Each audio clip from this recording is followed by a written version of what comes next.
Écoutez le monde vétérinaire autrement sur Veto Micro, un podcast produit par Thémavet. Bonjour, je suis Colline Musel, vétérinaire, coach, formatrice et cofondatrice de WonderVet. Et moi je suis Marine Slove, vétérinaire, entrepreneur, podcasteuse et fondatrice de Thémavet. Bienvenue sur le podcast numéro 1 de la profession qui démontre qu'il y a 1000 façons d'être vétérinaire. Vous entendrez ici des consoeurs et des confrères, qu'ils soient praticiens ou non, raconter leur parcours professionnel, leurs réussites et les joies qui vont avec, mais aussi leurs difficultés et leurs échecs. C'est toujours avec le même enthousiasme que nous prêtons notre micro aux vétérinaires pour la 3e saison consécutive, pour continuer à nous raconter tels que nous sommes vraiment, interroger notre quotidien professionnel bien sûr, mais aussi et avant tout notre rapport à la vie, au monde animal et à la planète. Le tout saupoudré d'une bonne dose de déculpabilisation. Vous êtes ici chez nous. Mais surtout, vous êtes ici chez vous. Belle écoute!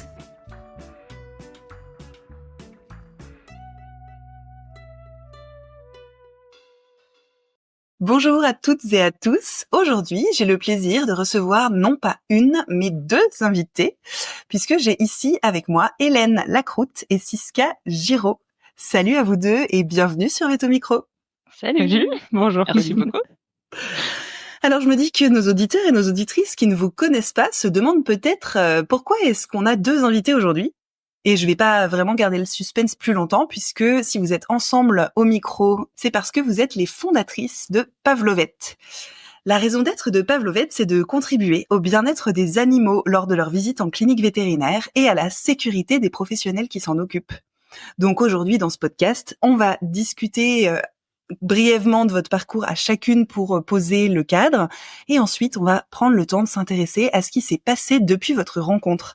Comment vous en êtes venu à créer Pavlovet, les défis que vous avez rencontrés, comment vous fonctionnez ensemble dans ce parcours, quelles sont vos ambitions, vos envies pour le futur, qu'est-ce qui vous anime dans ce projet, tout ça. Pour vous présenter brièvement, Siska, tu as intégré l'ENVT en 2012 et tu savais dès le départ que ton but c'était d'être vétérinaire comportementaliste. Tu t'es formée à la sortie de tes études, notamment avec le CEAV d'éthologie clinique et appliquée. Tu t'es aussi intéressée à l'éducation et au medical training pour les chiens et chats. Tu as une pratique en canine pure depuis ta sortie d'école avec une activité généraliste et une activité spécialisée dans le comportement. Et tu dis dans ta préparation d'interview qu'en 2022, tu as trouvé la réponse à tes questions. Donc j'ai vraiment hâte de savoir ce que c'était, mais on va devoir attendre un petit peu pour avoir cette réponse-là. Hélène, de ton côté, tu as intégré l'ENVA en 2008 et tu t'intéresses depuis très longtemps, depuis que tu es petite, au comportement des animaux, des humains. Tu dis que tu adorais les observer. Tu as exercé pendant quelques années en canine pure à la campagne, jusqu'en 2018 où tu as fait la rencontre de Siska et cette rencontre, elle a marqué un tournant dans ta vie puisque tu as ensuite quitté la pratique en clinique en campagne pour faire de l'urgence à domicile à Lyon. Et après 3 ans, tu as pris un autre virage, direction la recherche. Exactement, ouais, j'adore explorer diverses voies et du coup ça va tout à fait là-dedans et en même temps j'ai jamais lâché quoi que ce soit, donc en fait j'accumule des expériences mais en continuant toujours un petit peu dans la même veine au niveau animal et bien-être animal en particulier. Génial. Et aujourd'hui, vous avez en commun une partie de votre activité professionnelle avec Pavlovet. On va donc maintenant qu'on a posé les bases, commencer par la question traditionnelle et je vais commencer par toi Siska. Pourquoi est-ce que tu es devenue vétérinaire ? Eh ben, alors ce qui est drôle, c'est qu'en fait, quand j'étais petite, bon, comme beaucoup de gens qui répondent à cette question, j'aimais les animaux. Je ne sais pas pourquoi, mais c'était comme ça. Et mais je voulais pas être vétérinaire. Et je me souviens très bien avoir dit, je devais avoir 10 ans, je veux pas être vétérinaire. Je pense uniquement parce que c'est ce que tout le monde voulait faire. Et moi, je voulais plutôt être découvrir des nouvelles espèces, étudier les animaux, plus côté naturaliste, etc. Et bon après j'ai eu à peu près 1000 autres idées, mais ouais, du genre, t'as eu quoi comme autre idée pour ta profession ? Faire un élevage de chevaux, monter un espèce de centre canin où on ferait plein d'activités, peut-être d'autres, mais là je les ai pas en tête. Quand tu étais petite, t'avais ces idées-là. Ouais, petite, c'était aussi collège, voire même lycée. Hein. Ok. J'ai eu ah oui, et aussi j'étais enfin je pensais ne pas être capable de toute façon de réussir la prépa et le concours veto.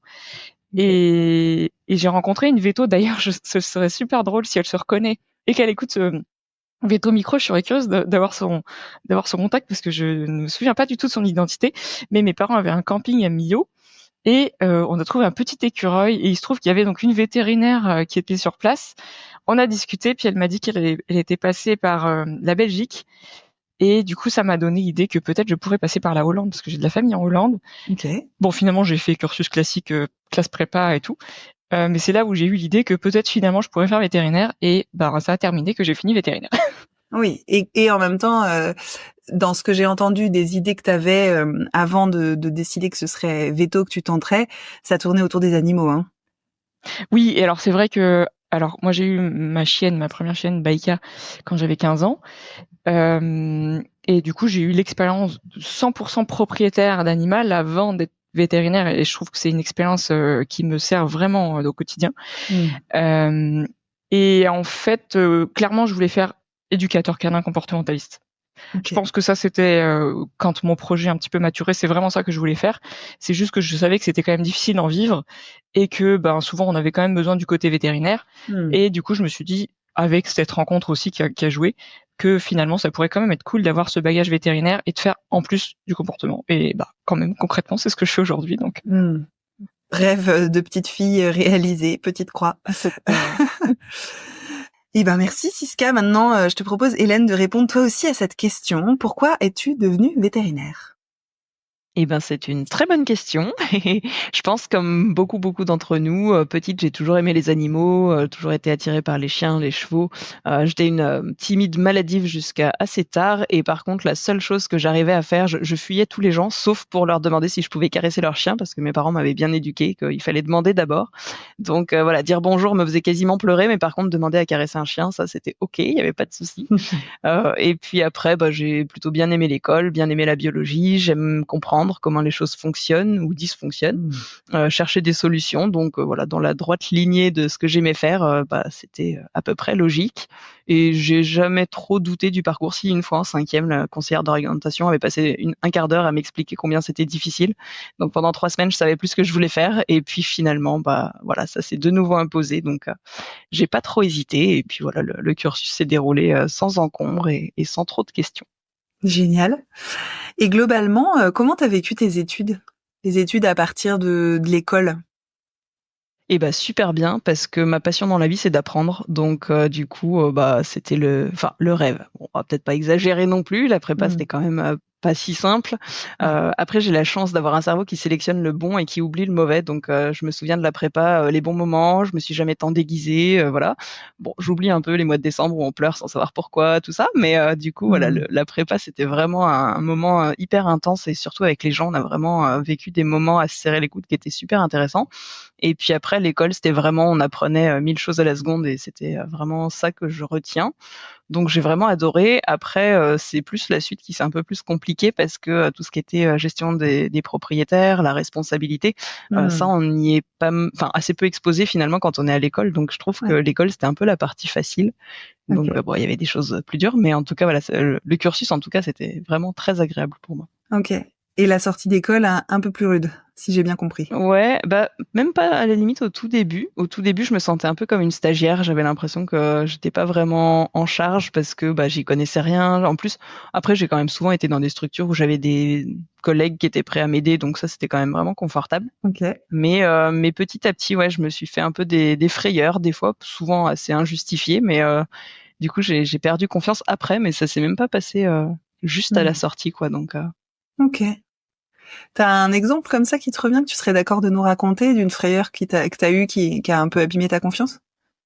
Je pense des relations des fois un peu compliquées. Je pense qu'il y a des fois où je suis un peu à fleur de peau, et donc si la personne qui est en face prend pas trop de pincettes ou pas assez pour moi en tout cas. Du coup, je me mettais tout de suite en doute, à me dire bah oui, j'ai pas fait assez bien. Et une des grosses difficultés que j'ai aussi, j'ai une phobie de l'étouffement. Bon, pour tout dire, après avoir failli mourir en avalant une bille toute petite, je pense que ça a Ah ouais. participé. Ok. Et donc du coup, les apnées me terrifient. Donc même les apnées les plus banales d'induction anesthésique, voilà, ça me mettait dans des niveaux de stress assez phénoménaux, même si finalement il se passait à peu près rien. Et au point que rien que l'idée d'aller aider les collègues en castrant un chat me rendait malade. Enfin, j'étais à deux doigts de vomir. Donc voilà, j'ai arrêté la chirurgie. Mais donc voilà, c'est des choses comme ça où je me suis sensibilisée un peu au fur et à mesure, mais toute seule parce que vraiment il s'est rien passé de majeur. Je dis pas que j'ai pas eu un accident anesthésique ou deux, mais comme tout le monde entre guillemets, et je pense qu'ils m'ont particulièrement marqué et ça a compliqué un peu la suite, quoi. Ah bah oui, j'imagine bien. Siska, je suis curieuse d'avoir ton vécu, si tu veux bien le partager. Pour toi, les études, qu'est-ce que t'en gardes comme souvenir globalement? Ben, bizarrement par rapport à beaucoup d'autres témoignages, moi j'ai plutôt bien vécu la prépa. Alors pareil, ça veut pas dire que c'était facile, mais j'ai vraiment eu l'impression que je pouvais être moi-même. Je pense parce que j'étais entourée d'un super groupe d'amis et quand même dans une prépa où il y avait un esprit d'équipe, contrairement à ce qu'on peut dire. Enfin, en tout cas, moi je l'ai vécu comme ça. Et par contre, l'école, c'était plus compliqué, où bizarrement, j'avais l'impression d'avoir moins de vie sociale, d'avoir moins d'amis, de contacts sociaux. Et j'ai trouvé que on n'était pas aussi... En fait, j'ai trouvé ça assez quand même étonnant que arriver enfin en clinique en 3e année, il y a autant de gens qui savaient plus pourquoi ils étaient là, alors qu'en prépa, ils étaient à fond. Et moi, mon ressenti, bon, je résume parce que je pourrais en parler 2 heures sinon, mais c'est que en prépa, ben, tu réussis une intégrale de matrice, t'es content, t'as réussi ton intégrale de matrice. À l'école, t'as appris la moitié de tes cours, ce qui est énorme, hein, puisque c'est loin d'être la moyenne scientifiquement d'avoir retenu ces cours. Eh ben, c'était pas assez. T'avais bien soigné un animal, c'était normal.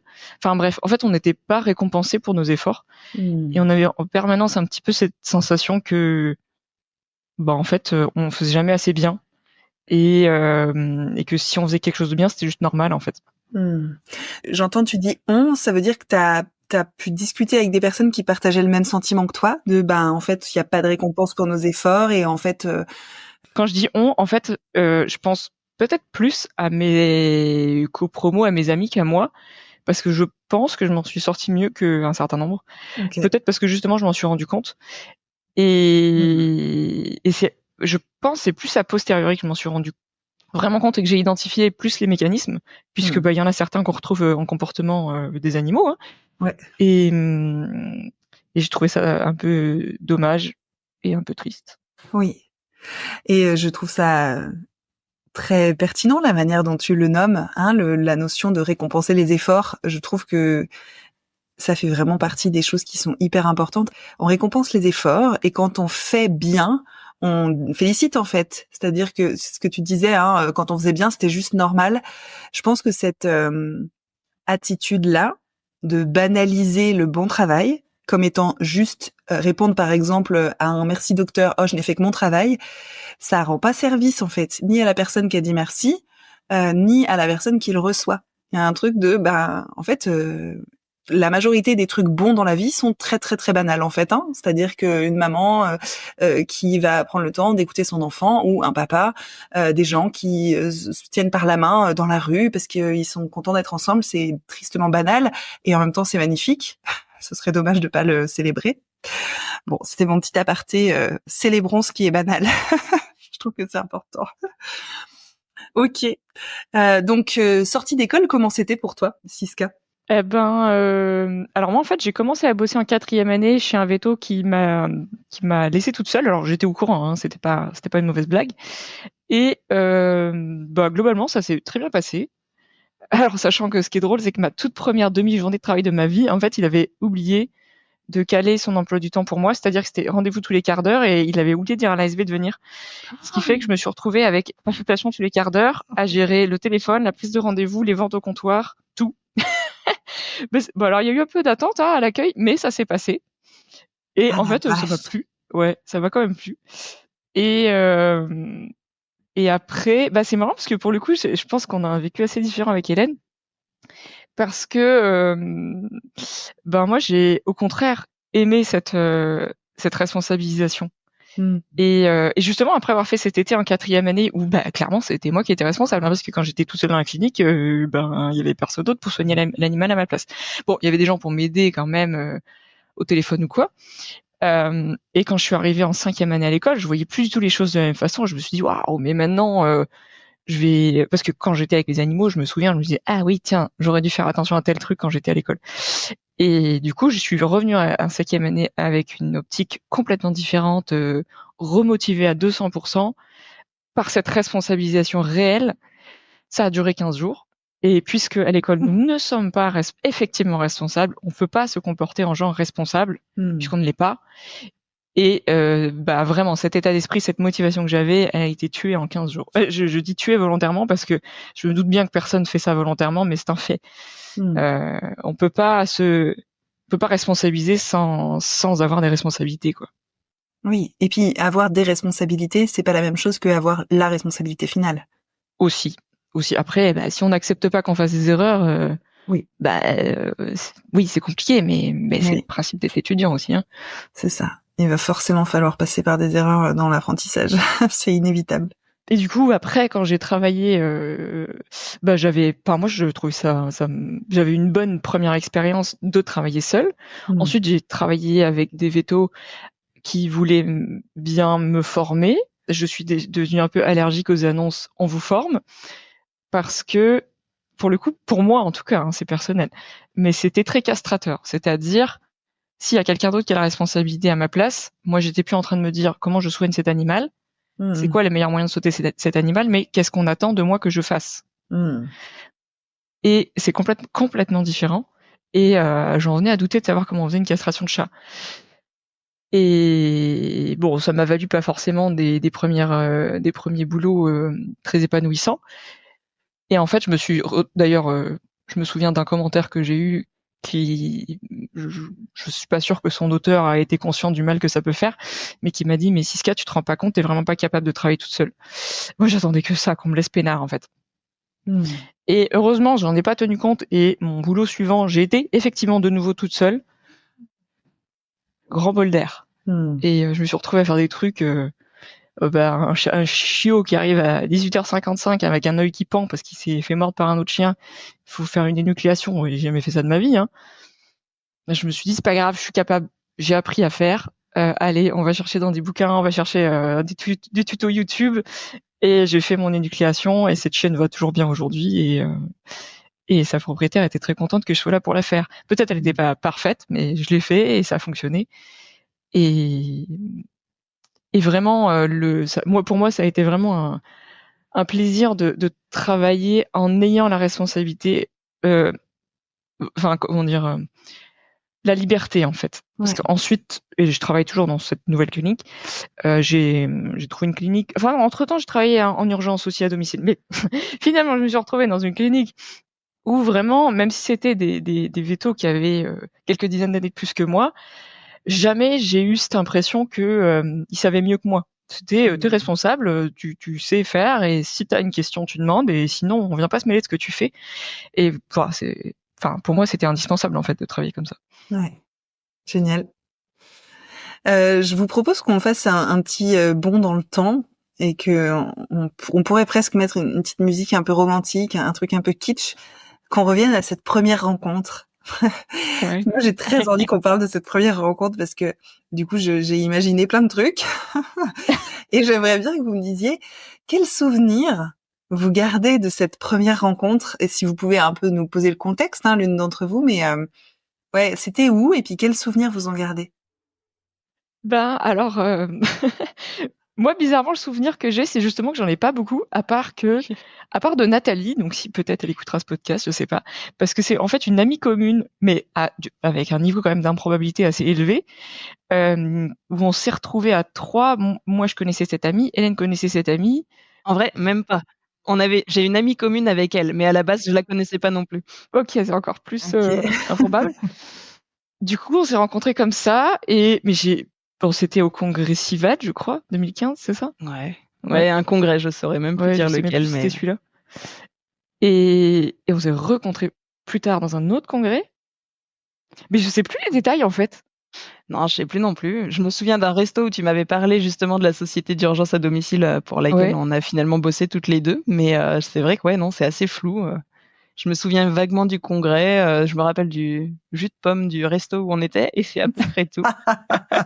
J'adore. Donc comme quoi, il n'y a pas besoin d'une première rencontre hyper marquante pour que derrière Non, la je crois que la relation. musique romantique, c'est pas la peine, Ouais, désolée. c'est ça. Non, mais je pense que quand même, ça veut dire qu'on devait avoir des atomes crochus parce que, Oui. même si on s'est à peine rencontrés, on se souvient même pas où, et puis on s'est re-rencontrés, et quand même, c'est quand même assez improbable, je trouve. Oui. Donc du coup, après ces rencontres très très floues dont vous vous souvenez pas, comment vous avez commencé à créer de la relation entre vous en fait? Je pense principalement en papotant parce qu'en fait, on a toujours été à distance et physiquement, on se voit assez peu quand même. Je sais qu'on a beaucoup parlé de comportement, de chiens. On a monté à peu près 32 projets sur la comète, divers et Ah variés. ouais. Et puis, jusqu'au jour où on s'est retrouvés pour une formation low stress. Mais c'est peut-être trop tôt pour en parler. Ah, est-ce que c'est la fameuse formation? Ouais. Ah, bah alors vas-y, c'est maintenant, suspense terminé. C'était quoi cette formation qui a fait la révélation là? En fait, il se trouve que j'ai vu passer sur un groupe Facebook, et je me demande si c'était pas Soyons plus que Veto ASV, une annonce parlant de cette formation low stress. Enfin non, ça s'appelait Soins vétérinaires limités en stress, fait par des Québécoises. Et cette annonce a dû être supprimée dans l'heure parce que c'était un groupe où elle n'était pas censée être.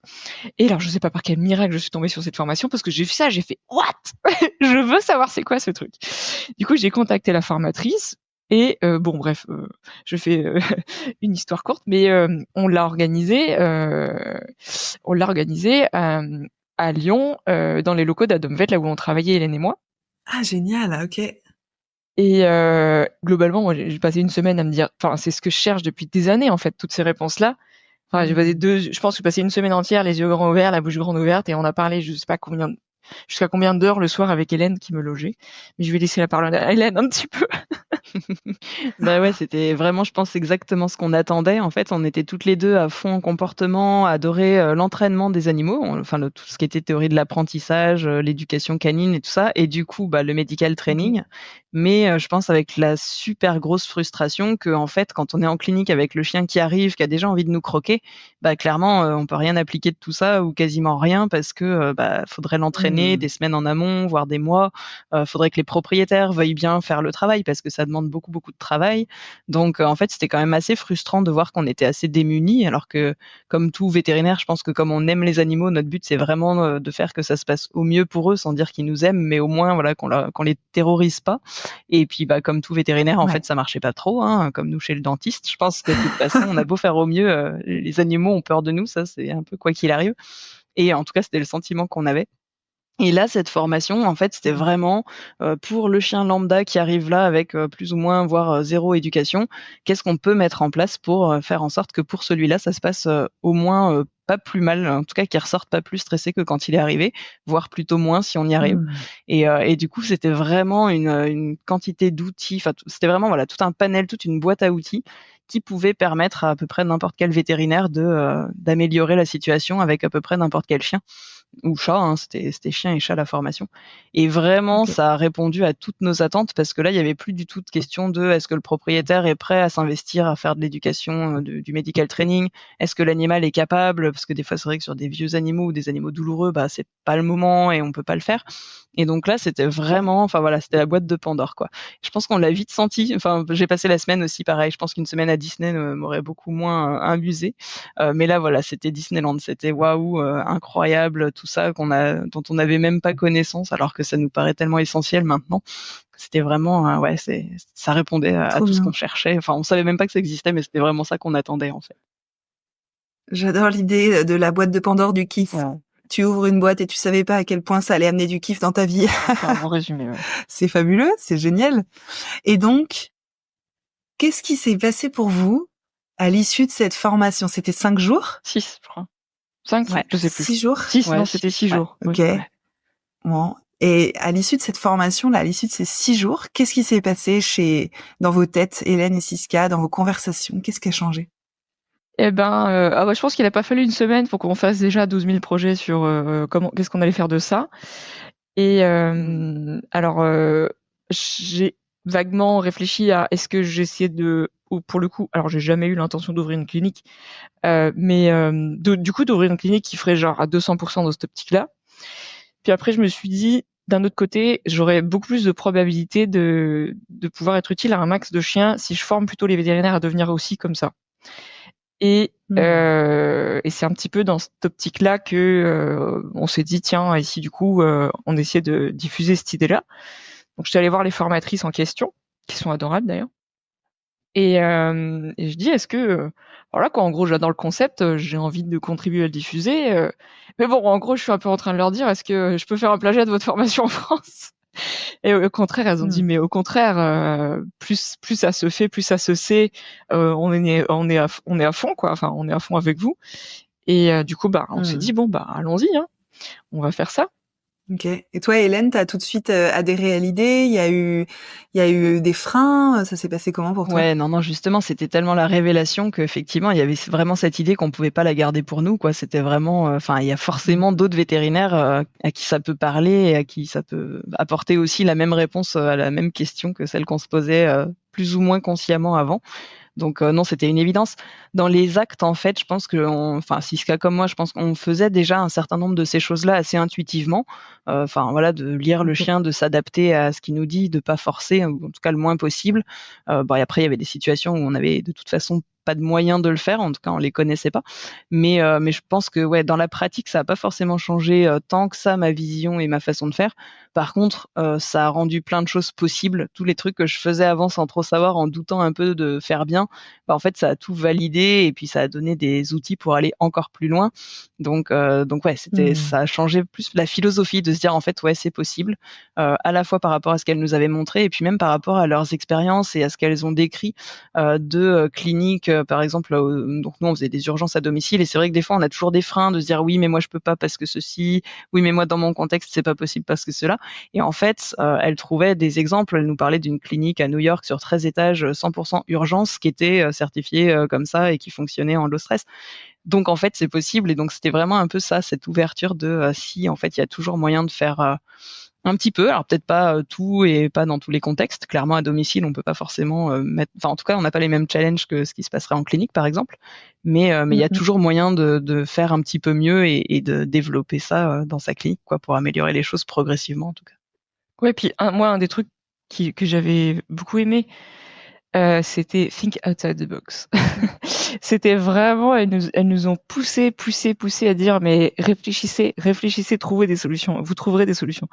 Et en fait, de sortir vraiment, sortir du cadre et de se dire, j'ai besoin de telle solution, est-ce que je suis obligée de le faire scolairement comme on m'a appris à l'école, ou est-ce qu'en fait, je peux pas trouver une option peut-être un peu plus bizarre a priori qui fonctionnerait. Et on avait des TD comme ça où on dit toi t'as tel problème avec tel animal, trouve des solutions. Et en plus ce qui est génial c'est que tu demandes à 3 personnes différentes, t'as 3 solutions différentes et du coup on s'enrichissait mutuellement. Et vraiment ça ouvre une façon de penser différente. Et ouais, comme Hélène sur les fondements, je peux pas dire que ça a révolutionné mes principes. Au contraire, ça m'a donné, ça m'a ouvert tout un champ des possibles pour comment continuer dans cette optique-là, d'y croire, de savoir que oui, c'est possible et qu'on peut aller encore plus loin que ça. Et t'as un exemple, toi ou Hélène, de vraiment un truc très très très concret où vous avez pensé en dehors de la boîte, si je le dis en français, et vous avez agi, vous avez tenté un truc vraiment hors cadre en fait? Alors, on devait proposer des solutions low stress du coup pour examiner la bouche d'un chien. Et alors j'ai plus les détails en tête, mais quelqu'un, je sais plus qui, avait proposé, par exemple, d'utiliser son smartphone ou 2 smartphones mis côte à côte et d'ouvrir la bouche du chien, comme on fait habituellement, mais très rapidement, et en fait de regarder au ralenti la vidéo. Plutôt que de passer 2 minutes à regarder la bouche du chien, la bouche ouverte, et que lui, il stresse, il panique ou qu'il est mal pendant ce temps-là, en fait, tout simplement de le filmer et de le regarder au ralenti. Voilà, un truc tout bête, et de le faire qu'une seule fois parce qu'on a utilisé 2 caméras, une de chaque côté. Voilà, un truc tout bête, tout concret. Bon, je sais pas si quelqu'un l'a déjà pratiqué, mais c'était ce genre de réflexion qu'on avait. Ouais, ce genre de truc de et si tout était possible et que c'était facile, voilà ce qu'on pourrait faire, quoi. Ok, trop bien. Donc, vous avez parlé avec ces 2 formatrices québécoises qui ont dit mais oui bien sûr allez-y, nous on a la même dynamique que vous, faut que ça se diffuse ce message, ce sera mieux pour tous les animaux, ce sera mieux pour les vétérinaires et les équipes, les nurses, les ASV selon les pays. C'était quoi l'étape d'après pour vous? Parce que j'entends bien le côté 12 000 projets, hein, donc ça fuse, ça va dans tous les sens et ça va très vite. Comment on part de des têtes dans lesquelles il y a 12 000 projets qui fusent et comment on arrive à un truc concret avec un produit à vendre entre guillemets? Je pense que ça, justement, c'est pas forcément notre spécialité. On a très vite les 12 000 idées et comme on a chacune 12 000 idées, voilà, ça demande un peu de structure. Mais en fait, je pense qu'après, on essaye de se calmer l'une et l'autre et de se dire, ok, mais du coup, le truc de base qu'on voudrait faire, c'est quoi? Qu'est-ce qui marchera le mieux? Enfin, en fait, je pense qu'on essaye de se mettre à la place du véto lambda qui est pas forcément passionné de comportement. C'est dur pour nous parce que quand on a une passion, on a du mal à imaginer que ça soit pas le cas de tout le monde. Enfin, nous, ça nous paraît tellement super chouette que c'est dur de se dire que les autres, c'est juste une matière comme de la cardio ou de l'ophtalmo. Mais du coup, voilà, c'était d'essayer de se dire, nous, ce qu'on veut, c'est de faire un truc qui soit vite efficace, vite utile pour que même quelqu'un qui n'ait pas fait des années d'éducation canine ou d'éthologie ou de formation là-dedans puisse de lui-même se dire, ok, ça, moi, je peux le faire demain dans ma clinique. Donc, c'est un peu comme ça qu'est née la première formation, qui était le niveau 1, en fait, le module 1, pour avoir les choses de base. Alors, ça va pas forcément donner toutes les clés pour gérer le plus tigre de nos chats, mais ça donne quand même suffisamment de pistes, encore une fois, à la fois parce que ça donne les outils pour gérer les animaux compliqués, mais aussi parce que ça donne, j'espère en tout cas, l'état d'esprit de se dire, ok, je vais peut-être réfléchir un peu plus. Ce chat-là qui a un abcès sur la tête, est-ce que j'ai vraiment besoin de lui prendre la température là, tout de suite, maintenant? Est-ce que j'en ai besoin même tout court? Enfin voilà, de se poser simplement des questions, même si à l'école on apprend du bout du nez au bout de la queue, peut-être qu'il y a des situations où on va peut-être pas le faire cette fois-là, on va attendre qu'il soit anesthésié. Si on sait que de toute façon, va falloir lui parer son abcès, c'est peut-être pas le moment de vouloir lui regarder les dents ou les glandes anales. Donc voilà, juste des choses qui peuvent paraître bêtes une fois qu'on les sait. En fait, c'est presque ça, je trouve, qui est frustrant avec cette formation, c'est que des fois les gens nous disent, vas-y, donne-moi juste un exemple. Et en fait, un exemple tout seul, c'est bête, parce qu'en général, c'est des tout petits outils, des trucs qui sont assez banals. Et du coup, si on fait que ça, en fait, ça marchera pas forcément parce que c'est plus un état d'esprit global. Et donc, du coup, si on met pas en place tous les petits outils qui permettent d'aboutir au résultat, ça fonctionne pas vraiment ou pas autant que si on aligne un peu les planètes. Donc, du coup, voilà, c'était l'idée, je pense, de donner un maximum d'outils utiles et facilement et pratiques, facile à mettre en place, en tout cas dans les cliniques, par une équipe non spécialisée, quoi. Ok. Et à ce moment-là, Pavlovette existe déjà ou c'est comment vous y êtes prise en fait pour dispenser cette formation, ce premier module? On savait à peu près, enfin, on s'était dit qu'on voulait effectivement monter un truc ensemble. Après, le truc était assez flou, effectivement. On savait pas trop sous quelle forme. Mais après, oui, ça s'est fait assez facilement. Enfin, on a eu quelques conseils extérieurs. On a réfléchi un peu à la structure. Mais en tout cas, c'était assez évident pour nous qu'il fallait qu'on s'associe pour faire ça. Ok. Et associé donc vous êtes comment on dit, vous êtes dans la même entreprise, quoi. Vous avez monté une entreprise ensemble. Ouais, c'est ça. C'est une société de formation, du coup. Une société. Ouais. Voilà. Merci. Ok. Et a priori, si mes sources sont exactes, vous n'êtes pas seul dans cette société. Vous êtes 2, mais il y a une autre personne avec vous. Ouais. Il y a Pierre aussi. Vous voulez bien me dire pourquoi comment il s'est retrouvé là? Il y a Pierre avec vous. Comment il s'est retrouvé là? À quoi il sert lui? En fait, déjà la première question je me souviens d'ailleurs, c'était sur le retour de cette formation dans la voiture. On s'envoyait des messages pour se dire qu'est-ce qu'on fait, quelle structure on réfléchit à avoir, etc., etc. parce que déjà c'était pas forcément d'office qu'on avait prévu. Enfin, est-ce qu'on faisait une société, est-ce qu'on faisait une association, est-ce qu'on faisait autre chose, etc. Donc on a réfléchi, puis on s'est dit ok, la meilleure, enfin l'option qui nous paraît la plus adaptée, c'est une société.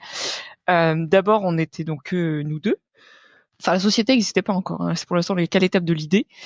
Et puis, on commence à essayer de préparer un maximum de choses pour être opérationnel dès qu'on commence à engager des frais, en fait. Hein. Et puis, on a quand même tous les deux notre boulot à côté. Hein. Faut bien gagner des sous quand même. Et puis, à un moment donné, je me dis, à deux, là, on a tellement de choses à faire. Ça va être compliqué. Je pense qu'il faudrait qu'il y ait une troisième personne. Et mais je voyais vraiment pas qui. Et en fait, donc il y a Pierre qui nous aidait déjà parce que lui, il a une formation d'ingénieur agro, de gestion de projet, etc. Donc il était, il avait déjà plein d'outils que nous on n'avait pas. Et du coup, ça m'arrivait régulièrement de lui demander conseil. Et un jour, je dit et pourquoi pas moi? Et je me suis dit bah oui. Et pourquoi pas lui? Après tout. Et c'est comme ça que finalement on a décidé qu'il nous rejoignait. Et donc Et alors tu dis ouais vas-y. non j'allais dire et donc Pierre d'où on le connaît, il était en prépa avec moi okay. Et puis on se connaît depuis la prépa du coup. Ok. Donc là, comme tu le dis, ça a l'air assez facile. Genre vous cherchez, Pierre travaille déjà avec vous, il vous a déjà aidé, tu lui as déjà demandé des coups de main en tant qu'ami, hein, j'imagine. Et puis il se propose, si j'ai bien compris, pour faire partie de l'équipe. Et concrètement, comment vous avez pris une décision ensemble, toi et Hélène, pour effectivement dire oui, Pierre, viens. Parce que là, ça a l'air très facile. Peut-être que c'était aussi simple que ça, mais tu vois, la prise de décision à deux en entreprise, c'est quand même un vrai truc à faire, tu vois, à deux ou à trois. Je veux bien que vous me racontiez un peu plus en détail ce moment-là. Oui, effectivement, la décision était pas forcément, à la fois facile, à la fois pas facile, parce que il se trouve quand même que Pierre c'est mon mari, et accessoirement, et que, alors déjà, moi j'avais toujours dit jamais je travaille avec les amis, jamais je travaille avec la famille. Bon, voilà, raté. Je travaille avec Hélène et Pierre. Perdu. Parce que la rare fois où j'ai essayé de travailler avec ma famille, ça a duré, je pense, 1 heure. Et après, je me suis dit, si je veux toujours rester la fille de mes parents, il faut que j'arrête de travailler avec eux. Donc forcément, voilà, j'ai dû beaucoup réfléchir à est-ce que c'est une bonne idée. Ensuite, par rapport à Hélène aussi, puisque forcément, c'est pas neutre comme relation. Dans une entreprise. Et puis, de mon côté, en tout cas, on a réfléchi aussi ce que ça impactait sur le côté personnel, comment, est-ce qu'on mettait des garde-fous, etc. Et on a décidé que ça le faisait. Et puis après, pour la partie Hélène, je laisse Hélène raconter. Ouais, après, nous, on avait déjà, donc j'avais rencontré Pierre par WhatsApp interposé et autres, même pas visio, non, même pas, mais je savais en gros ce qu'il avait fait pour nous et le job qu'il avait pu faire pour nous et combien ça nous avait aidé parce qu'il nous aide sur des domaines où nous on connaît à peu près rien, donc c'est vraiment hyper aidant. Et donc Siska m'avait évoqué la chose. Je crois que j'avais d'abord dit oui. Ensuite, elle a dit tu veux pas qu'on fasse une visio tous les trois d'abord pour au moins que tu lui parles une fois dans ta vie avant de dire oui. Et donc j'ai dit ah oui, pourquoi pas. Donc on a fait cette visio qui s'est super bien passée. Je pense qu'on est à la fois on fonctionne suffisamment pareil, même si on est bien différents, mais en tout cas on a à peu près, je pense, la même envie d'avoir quand même quelque chose d'assez cadré, d'assez carré. Pierre est super rigoureux et donc du coup je me suis rapidement dit que ça pouvait bien le faire. Et puis après comme c'est Pierre qui a vu un petit peu tout ce qui était de la structure, tout ce qui était contrat et choses comme ça pour la mise en place de tout ça. C'était quelque chose que moi je voulais absolument pas faire, j'y connais rien du tout, ça m'intéresse pas. Autant j'aime apprendre, mais alors pas ça. Et puis lui, j'ai tout de suite vu que c'était hyper carré, il se posait 1000 questions hyper pertinentes, des choses auxquelles moi j'aurais pas du tout pensé. Il mettait beaucoup de lui-même de garde-fous, tout ça. En tout cas, dès le début, j'ai vraiment senti, avec Siska, je le savais déjà, mais même avec Pierre, qu'il y avait quelque chose de très sain. En tout cas, j'ai senti ça comme ça. Ça Ouais. faisait très posé. Il y avait pas de, c'est très rationnel et puis très bienveillant en même temps. On se respectait, on se parlait bien. Chacun pouvait dire ce qu'il avait à dire, même quand on n'était pas forcément tous raccord. Il y avait aucune gêne à dire. Moi, je suis pas trop sûre de ça. Je verrais plutôt autrement. Et donc, c'était vraiment très libre et simple. Donc, je me suis dit que c'était tout à fait ce que je voulais pour la suite. Ça collait bien. Donc, voilà, c'est naturellement l'organisation comme ça s'est mise en place. Trop bien. Génial. Et t'as des exemples de garde-fous qui sont dans votre contrat de société? J'ai pas le vocabulaire, hein, tu m'excuses, mais Pas forcément précisément, mais un des éléments qui m'a assez marqué, c'était la répartition des parts qu'on a voulu mettre en place, qui était à la fois basée sur nos temps disponibles des uns et des autres, avec un petit côté quand même stratégique pour pas qu'on se retrouve bloqué si jamais il y avait des soucis. Donc c'était très rationnel en envisageant un peu toutes les situations de si jamais il y avait un souci entre l'un et l'autre, on ferait ci, s'il y avait souci entre l'autre et le troisième, il se passerait ça. Et donc c'était très on se posait les questions, quoi. Il y avait pas de langue de bois, on va pas imaginer ça parce qu'on veut pas l'envisager. Donc c'était très carré. Toutes les options étaient évaluées et puis du coup dans le contrat, je pense que ça ressort en tout cas. Pas que je l'ai bien mémorisé parce que je connais pas assez, ça m'intéresse pas, mais j'ai lu en gros, je me suis dit oui, faut que je révise un peu.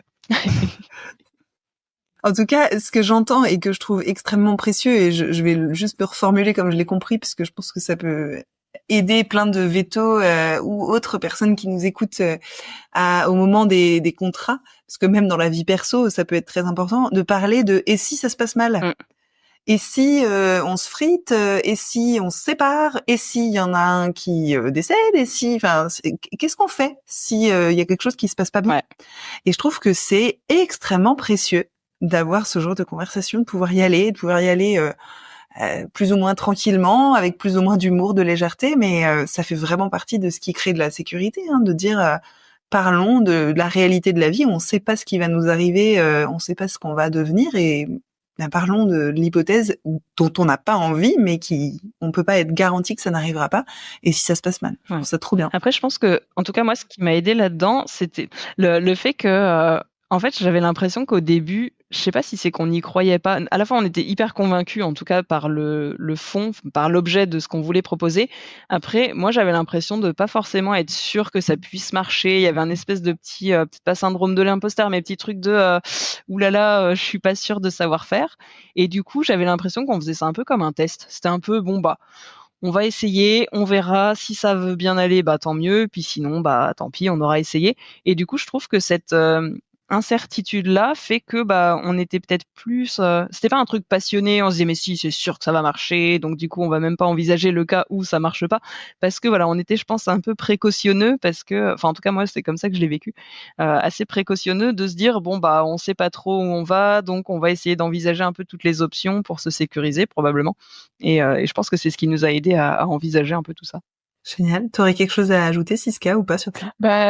Nous, c'est puisqu'on en a parlé avant même d'en parler à Hélène, puisque forcément il s'était proposé, c'est moi qui l'en avais parlé. Oui, la première chose qu'on a fait, c'était d'évaluer tous les problèmes. C'est-à-dire, parce que moi j'ai toujours l'habitude de me dire, si je suis ok avec les problèmes, c'est que c'est bon, parce que de toute façon les avantages, je serai forcément ok avec. Donc c'est justement évaluer les problèmes qui m'intéressent. En tout cas les désavantages. Alors non pas que pas du tout du genre à voir les choses en noir, au contraire, mais à les imaginer et à me représenter qu'est-ce que ça ferait, est-ce que je suis ok avec ça, est-ce qu'on est ok avec ça, et puis éventuellement s'il y a des choses où c'est un peu compliqué, comment on peut imaginer des solutions pour que on a des portes de sortie au sens propre ou au sens figuré, pour que ça continue à nous aller. Et comme on a trouvé, c'était ok, on va dire les points négatifs qu'on a imaginés étaient ok, et tout va bien. Ouais, génial. Je trouve la manière dont tu le dis tellement simple et en même temps tellement précieuse, parce que quand on est ok avec les possibles inconvénients d'un choix, ça va aller du coup. Ouais. Il y a un truc de oui, je suis prête à faire face à ces problèmes, donc ça veut dire que je suis prête à faire ce choix. Bah, c'est comme Je trouve ça ce top. que je dis à mes stagiaires, les stagiaires en troisième, là, quand ils viennent voir le métier de vétérinaire, je dis regardez pas les trucs qui vous plaisent, regardez les trucs qui vous plaisent pas. Regardez les inconvénients du métier. Si vous êtes OK avec les inconvénients, vous serez forcément aussi OK avec les avantages. Donc ça veut dire que ce métier est fait pour vous. Si vous regardez que les avantages et que vous n'êtes pas au courant des inconvénients, ça peut être différent. Oui, c'est clair. La désillusion risque de frapper fort. Ok. Tout à l'heure, vous avez parlé comportement. On fait pas vraiment une pause dans Pavlovette parce que le comportement est au cœur, mais je sais plus laquelle de vous deux disait tout à l'heure. Je crois que c'est toi, Hélène. C'est tellement difficile pour moi de comprendre, d'entendre les gens ne pas trouver le comportement passionnant, alors que moi je trouve ça tellement extraordinaire. Comment vous expliqueriez à quelqu'un qui n'y connaît rien pourquoi ça vous plaît tant le comportement? Vaste question. Je pense que ça dépend déjà de ce qu'on aime faire. Moi, j'ai toujours été plus une contemplative, donc j'adore observer, analyser, essayer de comprendre, beaucoup plus que d'être dans l'action, de devoir faire quelque chose. Donc, je pense que déjà de base, ça explique que moi j'apprécie ça. Après, j'aurais tendance pour convaincre entre guillemets quelqu'un qui est pas là-dedans, c'est de voir qu'est-ce que ça peut lui apporter et dans des endroits qui lui parlent. On a souvent, enfin moi, j'avoue que le stress, même si effectivement le fait de le faire bien permet de travailler en sécurité, moi c'est pas forcément ça ce qui me motive là-dedans. Moi c'est vraiment le bien-être de l'animal, le fait qu'il soit de moins en moins stressé. Mais je peux comprendre qu'effectivement typiquement le patron qui bosse avec une grosse équipe, qui a peur qu'il y ait des problèmes avec son équipe, des gens qui se blessent, qui sont en arrêt pour X raisons, hein. Ça peut être même bêtement parce que lui il avait posé des vacances et qu'il veut pas avoir à les annuler. Enfin voilà, toutes les raisons sont bonnes. Mais du coup, il y a aussi, voilà, je pense que c'est de voir pour chacun. En gros, c'est une approche qui est bénéfique à la fois à l'animal, au propriétaire et au vétérinaire. Donc, c'est d'essayer de comprendre pour chacun, qu'est-ce qui est le plus important. Il y a des gens, c'est vraiment la satisfaction du client. Moi, j'avoue que je parle du bien-être de l'animal et c'est effectivement important pour moi. Mais en fait, je me suis rendu compte dans ma pratique que j'avais plus d'affect autour de ce que l'humain allait penser plutôt que l'animal. Je pouvais sauver un animal. Si le client n'était pas content, j'avais la boule au ventre comme si j'avais perdu l'animal. Et à l'inverse, je pouvais, avoir un client très content alors que j'avais perdu l'animal. Bon, je dis pas que j'étais contente, mais en tout cas, je le vivais beaucoup mieux que le cas inverse. Donc, du coup, je pense que moi, il y a aussi cet aspect-là de le propriétaire va être content de voir son animal moins stressé. Donc, en fait, c'est vraiment de voir voilà, dans la triade et les différents aspects de la triade, qu'est-ce qui parle à chacun, à mon avis. Sachant que les soins low stress, oui, il y a effectivement de l'observation de l'animal, mais par contre, il y a très très peu d'éducation. En tout cas, on cherche pas à apprendre un truc à l'animal. C'est juste, on gère pour que ça se passe bien, mais on lui demande rien en fait. C'est juste, on lui demande de juste rester là et attendre que ça passe en le distrayant, en faisant en sorte que ça le traumatise pas. Mais voilà, il n'y a pas du tout très peu. Après, on peut mettre en place en plus des choses type medical training et des choses qui se basent sur de l'apprentissage, mais c'est même pas la peine. On peut très bien en faire même sans être intéressé par vouloir entraîner de façon très précise un animal. Il y a tout à fait moyen de faire plein de choses sans avoir à faire ça. Trop cool, merci. Et toi, Siska, comment tu expliquerais à une personne qui n'y connaît strictement rien au comportement, qu'est-ce qui fait que ça te plaît autant? Je pense qu'il y a quand même une différence entre le comportement et les approches au stress. Parce que le comportement, alors moi, ça a toujours été ma passion. Mais en fait, je pense que c'est plus que le comportement, c'est la communication, la communication en général et les pensées, la cognition, la métacognition qui m'intéressent. Et l'animal, et du coup chez l'animal ça se manifeste par le comportement, mais en fait je me suis aperçue que ça me passionnait tout autant chez l'humain et que en fait c'était pas très très différent. Et bon, ça je pense que c'est juste un sujet de prédilection, comme je sais pas, il y en a qui aiment le foot, moi j'aime pas. Bon voilà. C'est quoi qui te fait kiffer dans la métacognition, la cognition, les pensées, le comportement? C'est quoi qui te fait kiffer là-dedans? Si je demandais à quelqu'un qu'est-ce qui te fait kiffer dans le foot, il me dirait peut-être ouais mais tu te comprends, il y a de l'adrénaline, il y a de l'esprit d'équipe, c'est tellement kiffant quand il me fait la passe dans le dos, je le sais que le ballon il va être là, j'ai pas besoin de le regarder, tu vois, on est connecté, il va peut-être me dire ça. Comment toi tu dirais qu'est-ce qui te fait kiffer dans le comportement? Je suis absolument convaincue que je serais pas épanouie comme je le suis aujourd'hui si j'avais pas découvert le comportement dans ma vie. Et tout ce que j'ai appris en comportement avec les animaux, ça m'a été utile dans ma vie par rapport à moi-même, par rapport aux humains que je fréquente, par rapport à ma perception de la vie, des relations sociales et ouais, vraiment, enfin, ça paraît sans doute un peu flou, mais je sais pas. Bon, si je veux donner un exemple plus concret, dans mon taf, par exemple, il y a un chien agressif en face de moi, faut que je le gère, que ce soit parce que je suis en consulte de comportement et qu'il faut que je trouve une solution pour qu'il arrête d'essayer de bouffer tout le monde, soit parce que je dois lui faire un vaccin aujourd'hui et puis il faut bien que je le fasse sans me faire bouffer. Il y a tout un tas de mécanismes qui viennent, mais un truc hyper basique de chez basique, c'est que la première chose que je me dis, c'est ok, cet animal, bon, il essaie de me bouffer, ok, ça me plaît pas, hein, clairement, mais je lui en veux pas en fait, parce que il a sans doute peur, il a sans doute son histoire personnelle qui fait qu'aujourd'hui il a envie de me bouffer, par son émotion, par son vécu, etc., par des douleurs, par n'importe, des apprentissages. Et du coup déjà, je me dis ok, déjà je lui en veux pas. Donc moi je le vis pas mal en fait qu'il essaie de me mordre. Ensuite je me dis, j'essaie de me dire ok, pourquoi lui en fait il sentirait qu'il a envie de me mordre. Ok, pour telle et telle et telle raison, et éventuellement tiens, je pourrais essayer de montrer que je suis pas une menace pour lui, que je vais tisser une relation avec lui, que je vais faire en sorte qu'il soit rassuré par ce que je fais. Et finalement, souvent, l'animal, en tout cas c'est mon but, ils finissent par avoir confiance en moi et à se comporter d'une manière qui m'est favorable. Mais en fait, tu remplaces chien agressif par humain mécontent, c'est pareil, hein. Ce qui fait que, personnellement, je pense que c'est pour ça que globalement, je m'entends à peu près avec tout le monde, j'ai quasiment jamais de problème avec des clients, j'applique ces mécanismes à moi-même pour me comprendre et éventuellement trouver des fois des solutions aux choses qui me posent problème. C'est quand même une bonne base, je trouve, pour s'approcher du bonheur. C'est peut-être un peu bisounours ce que je dis, mais Moi, ça me parle, hein, mais bon, je pense que tu prêches une convertie. C'est un peu mon métier, hein, d'aider les gens à se connaître et à réussir à se comporter d'une manière qui leur plaît et à relationner d'une manière qui leur plaît. Donc tu prêches une convertie clairement, mais j'adore. Merci d'avoir fait l'exercice parce que je suis consciente que c'est une question qui est pas simple d'expliquer ce qu'on aime, mais j'ai kiffé t'écouter. C'était trop chouette. J'aimerais bien qu'on revienne sur Pavlovette et que vous puissiez me dire, est-ce qu'il y a déjà eu des tensions au sein du duo et du trio, maintenant que vous êtes un trio? Tiens, vas-y, commence, Hélène. Je pense qu'il y en a eu, mais en même temps des tensions silencieuses parce que du coup on se les exprimait pour le coup pas forcément. Je pense que la première frustration, je pense que c'est plus de la frustration. C'est pas vraiment qu'on ait eu des tensions, qu'on s'en soit voulu très personnellement, mais c'était plus des attentes différentes, je pense, en tout cas des attentes qui étaient pas, auxquelles l'autre ne répondait pas comme on l'espérait.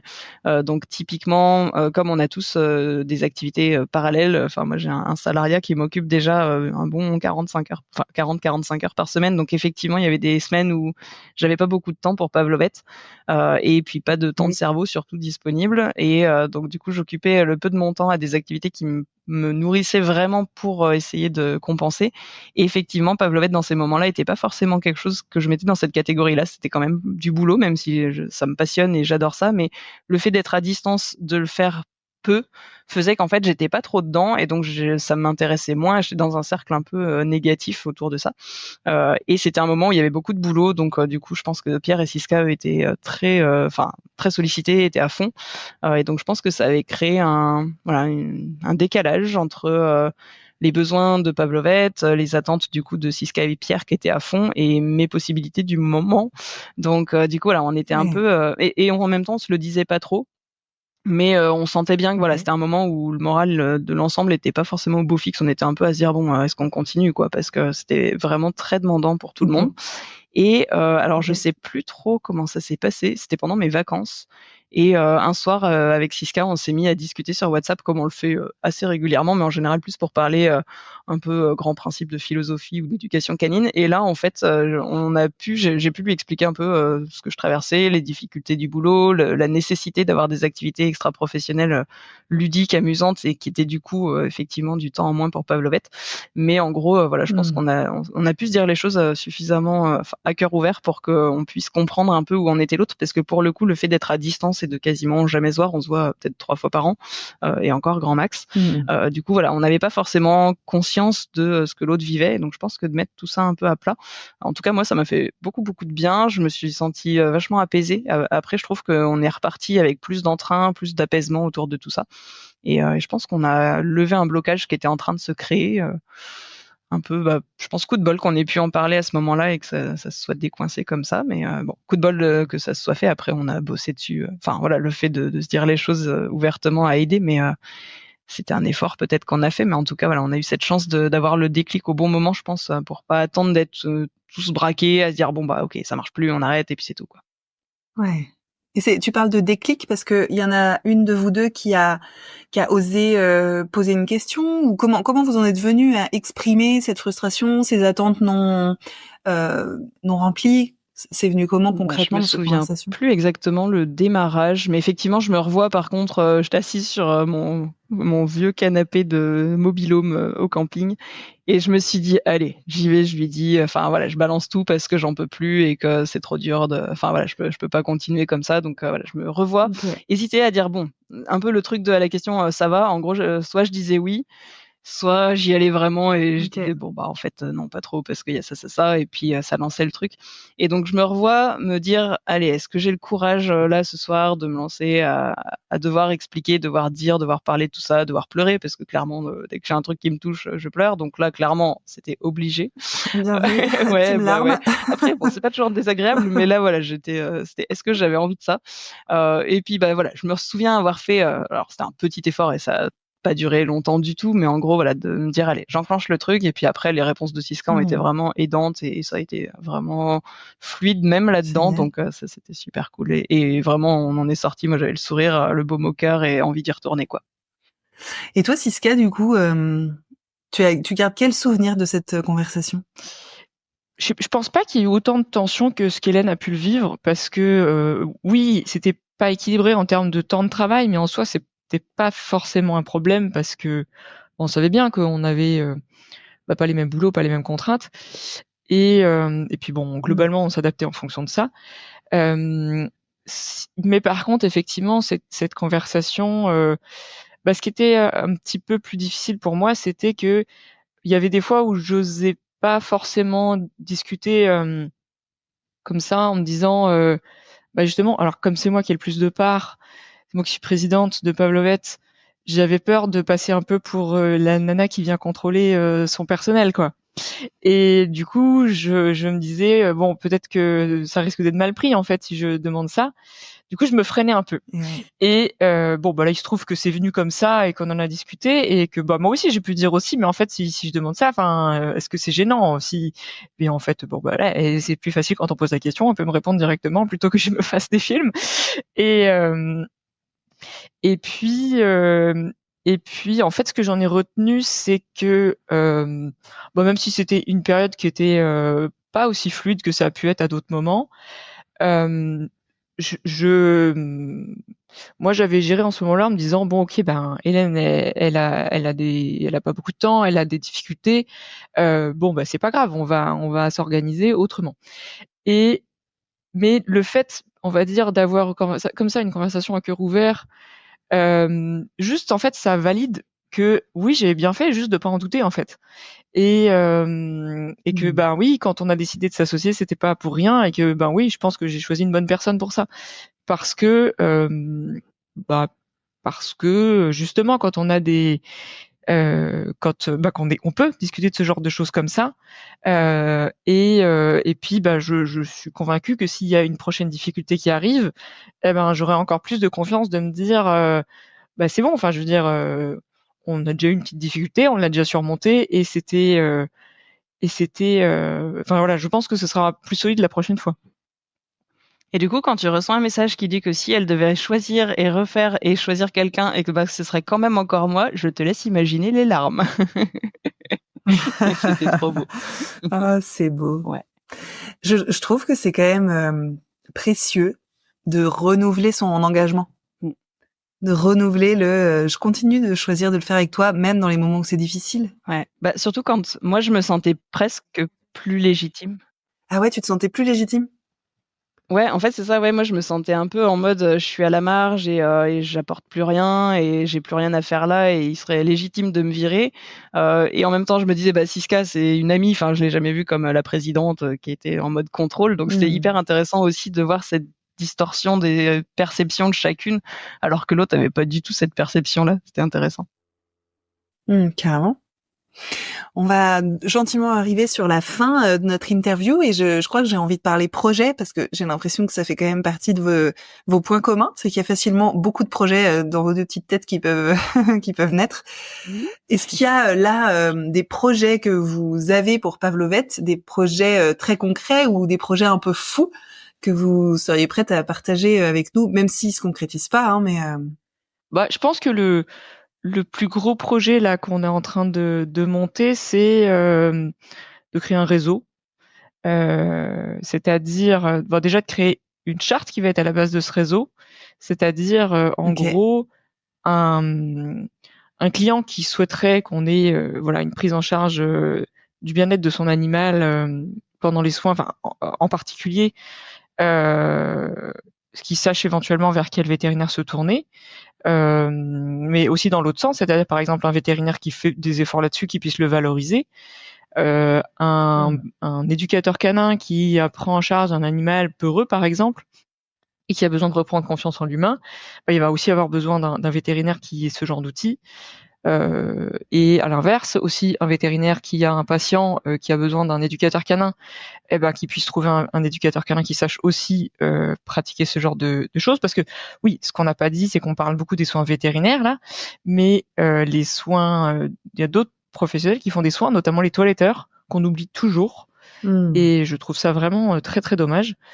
Et donc bah oui, que effectivement, si on travaille avec un animal pour qu'il soit plus à l'aise pour les soins, bah c'est bien aussi que le toiletteur soit dans cette même optique et vice versa.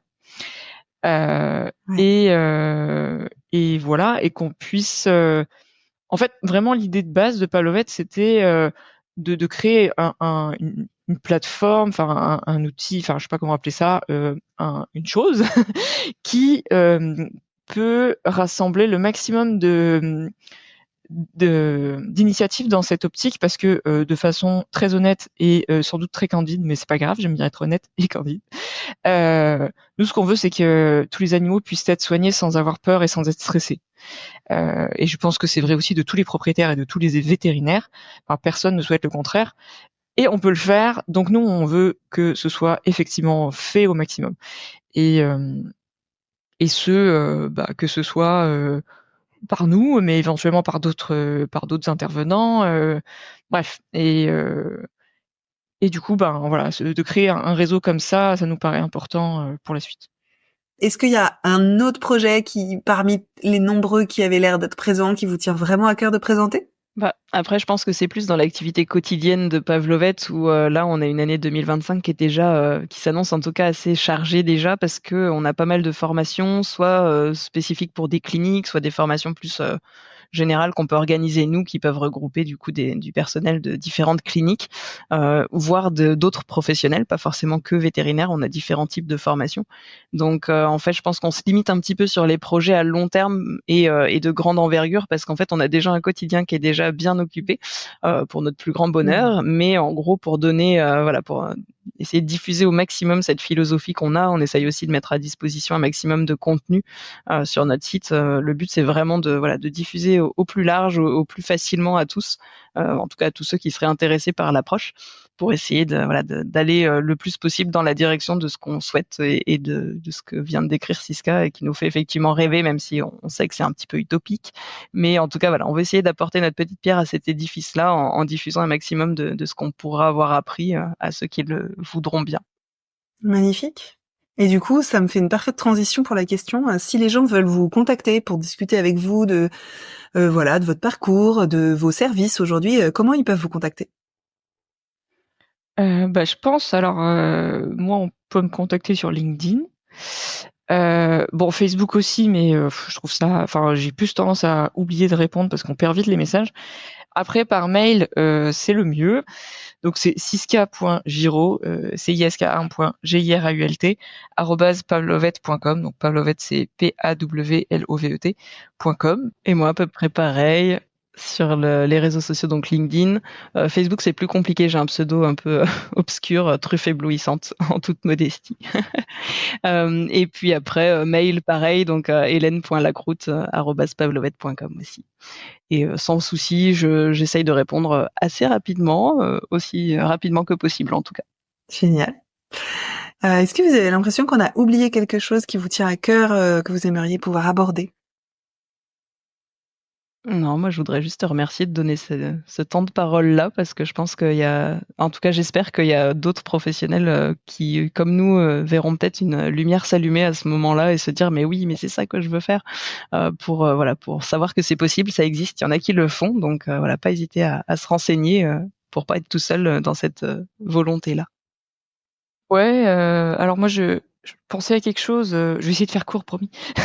Mais je trouve que c'est ce qu'on a constaté qui est assez marquant, c'est que en fait ce problème, je pense que toutes les personnes qui ont un animal entre leurs mains sont confrontées à ce problème de l'animal qui se laisse pas faire, et je trouve que on prend ça comme une fatalité.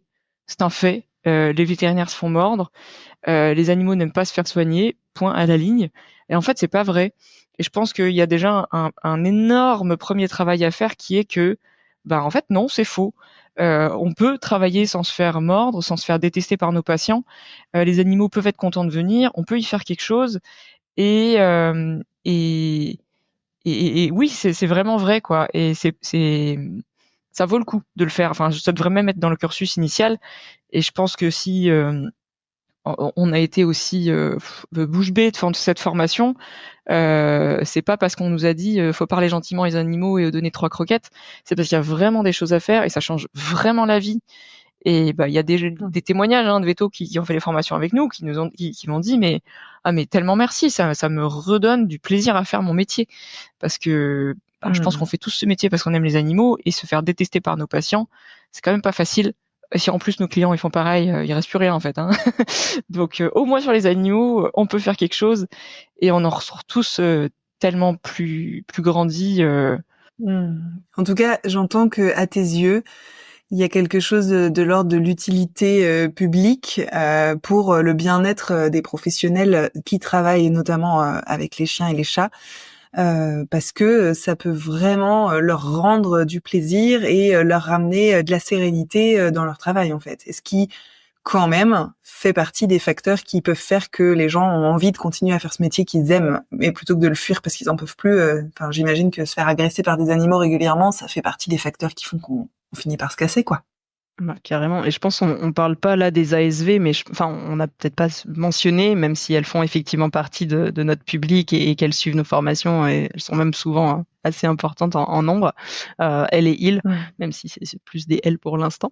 Mais du coup, effectivement, je pense que c'est une profession qu'on sous-évalue, qu'on sous-estime beaucoup, alors qu'en termes de risque de morsure, greffure, ils sont quand même vraiment extrêmement exposés. Et donc, pour leur bien, le bien de chacun, parce que c'est vraiment un travail d'équipe même qu'il y a à mettre en place, et donc je pense que ça peut vraiment aider effectivement chacun des professionnels et puis même l'équipe en elle-même à fonctionner ensemble pour être en sécurité les uns avec les autres. Je pense que c'est vraiment hyper important aussi.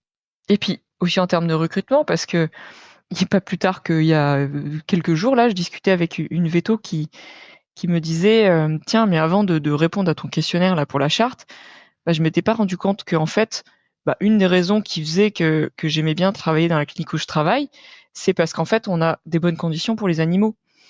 Et dans les annonces, on voit tout le temps, oui, moi j'ai tel analyseur, j'ai tel plateau technique, j'ai telle radio. On voit jamais, chez nous, les animaux, ils sont contents de venir vous voir. Et on travaille dans la sérénité.